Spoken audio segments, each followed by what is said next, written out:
Welcome to my English garden. My name is Jane Savage and I'm going to read The Three Bears by Paul Godot.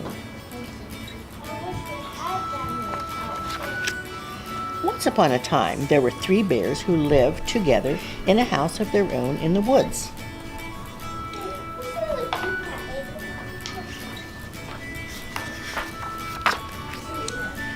One of them was Little Wee Bear, one was Middle-Sized Bear, and the other one was a Great Big Bear.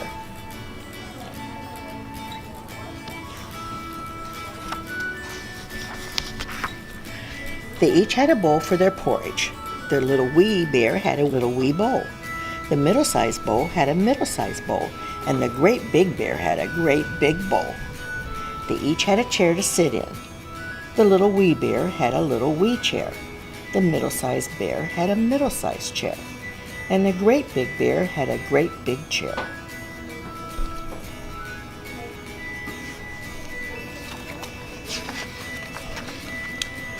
And they each had a bed to sleep in.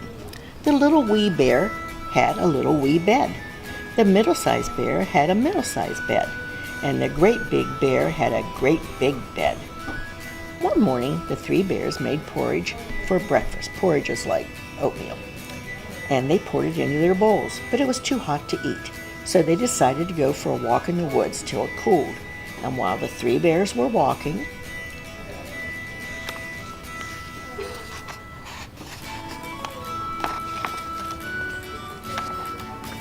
a little girl named Goldilocks came to their house.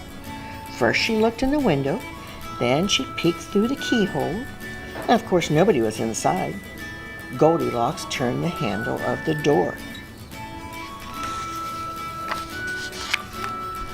The door was not locked because the three bears were trusting bears.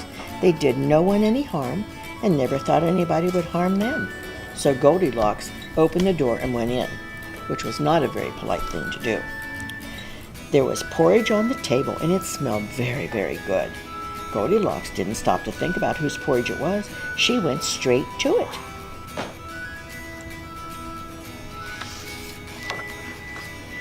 First, she tasted the porridge of the Great Big Bear, but it was too hot. Ouch.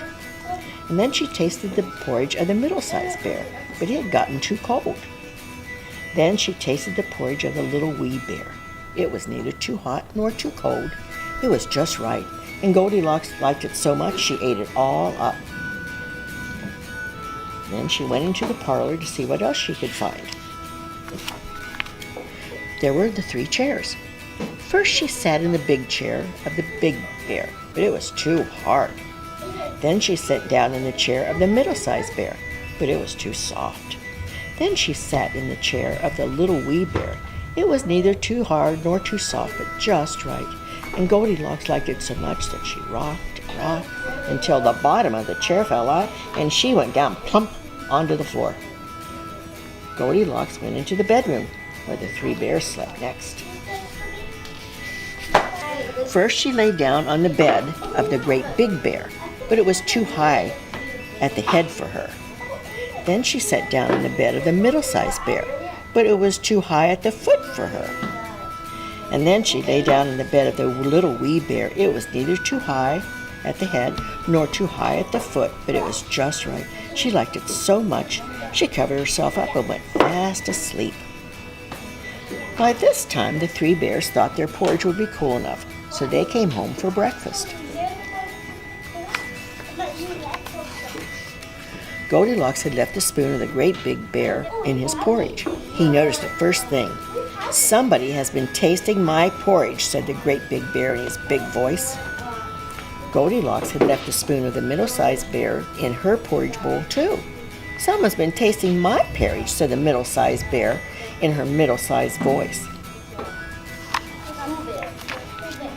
When Wee Little Bear looked at his bowl, he said, "Somebody's been tasting my porridge and they ate it all up," he cried in his little wee voice.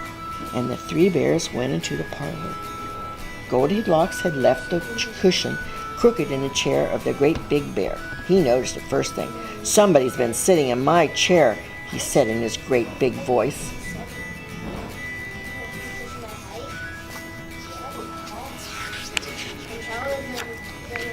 Goldilocks had squashed down the cushion in a chair of the middle-sized bear.